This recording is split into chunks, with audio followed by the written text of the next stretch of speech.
주식에 투자할까? 아니면 집을 사야 할까? 이거 정말 많은 분들이 하는 고민이죠.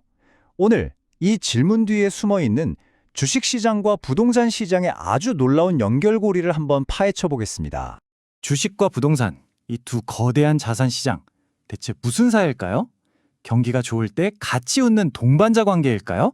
아니면 한정된 투자금을 두고 서로 뺏고 뺏기는 경쟁자 관계일까요? 경제학에서는요, 이 관계를 크게 두 가지 시선으로 봅니다. 첫 번째는 부의 효과인데요. 이건 뭐랄까? 잔치집 같은 분위기죠. 주식으로 돈을 크게 벌면 사람들이 나 부자 됐네 하는 기분에 지갑을 활짝 열고 집도 사고 하면서 부동산 시장까지 덩달아 좋아지는 거예요. 반면에 대체 효과는 말 그대로 시속 게임입니다. 투자할 돈은 정해져 있는데 주식 수익률이 더 매력적으로 보이면 부동산 자금을 빼서 주식으로 옮겨가고 또 그 반대의 상황도 벌어지는 거죠. 한쪽이 오르면 다른 한쪽은 내려가는 관계, 이해되시죠?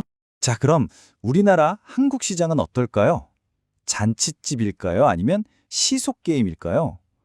아주 흥미로운 연구 하나가 여기에 대해 놀라울 정도로 명확한 답을 줬습니다.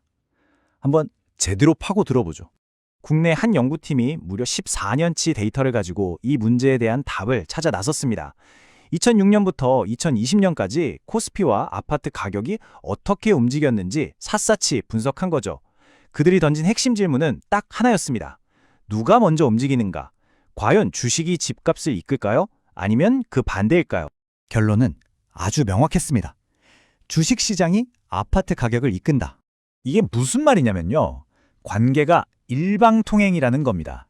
주식시장의 움직임은 미래의 집값을 비추는 일종의 신호등 역할을 할 수 있다는 거죠.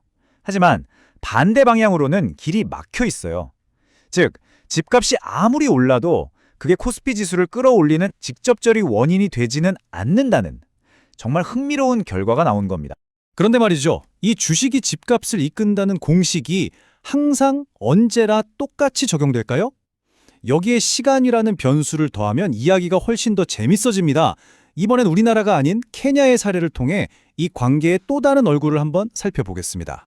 케냐 시장을 분석해 보니까요. 이 관계라는 게 딱 고정된 게 아니더라고요. 어떤 시간의 창으로 보느냐에 따라 그 성격이 완전히 달라진다는 사실이 밝혀졌습니다.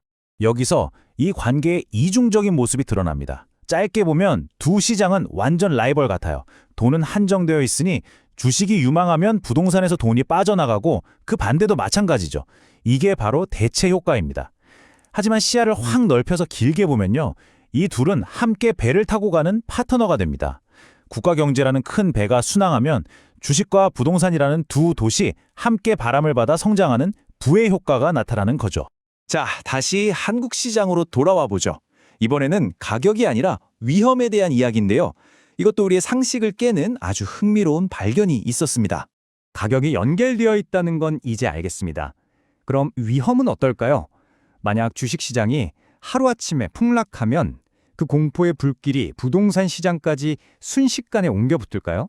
놀랍게도 대답은 아니었습니다. 연구 결과 두 시장 사이에는 통계적으로 의미 있는 위험전이 효과가 발견되지 않았습니다. 이건 마치 두 시장 사이에 보이지 않는 방화벽이 존재한다는 뜻이에요. 주식시장의 패닉이 부동산 시장으로 그대로 전염되지는 않는다는 거죠. 생각해보면 그럴만도 한 게 주식은 클릭 한 번으로 팔 수 있지만 집은 그렇게 쉽게 팔 수 있는 자산이 아니잖아요. 바로 이 유동성의 차이가 위험의 전이를 막는 방화벽 역할을 하는 셈입니다. 자, 그럼 이 모든 분석이 투자자인 우리에게 말해주는 건 뭘까요? 투자의 관점에서 최종적으로 한번 정리해 보겠습니다. 오늘 분석에서 우리가 꼭 기억해야 할 세 가지 핵심 규칙입니다. 첫째, 주식시장을 먼저 봐라. 한국에서는 코스피가 집값의 미래를 알려주는 신호탄입니다. 둘째, 시간을 다르게 봐라. 짧게는 경쟁하지만 길게는 함께 성장하는 파트너라는 점. 마지막 셋째, 위험은 분리해서 봐라. 가격은 연결되어도 위험은 서로 옮겨붙지 않는다는 겁니다. 이 발견은 정부 정책에도 아주 중요한 힌트를 줍니다. 만약 집값을 안정시키고 싶다면 그 전에 먼저 주식시장부터 튼튼하게 만들어야 한다는 거죠. 주식시장이라는 엔진이 안정적으로 돌아가야 시차를 두고 부동산 시장이라는 배도 흔들리지 않고 순항할 수 있다는 의미입니다. 마지막으로 여러분께 질문을 하나 남기겠습니다. 주식시장이 부동산의 미래를 보여주는 일종의 미리 보기와 같다는 사실을 알게 된 지금, 여러분의 다음 투자 결정은 어떻게 달라질까요? 이 신호를 어떻게 활용하시겠어요?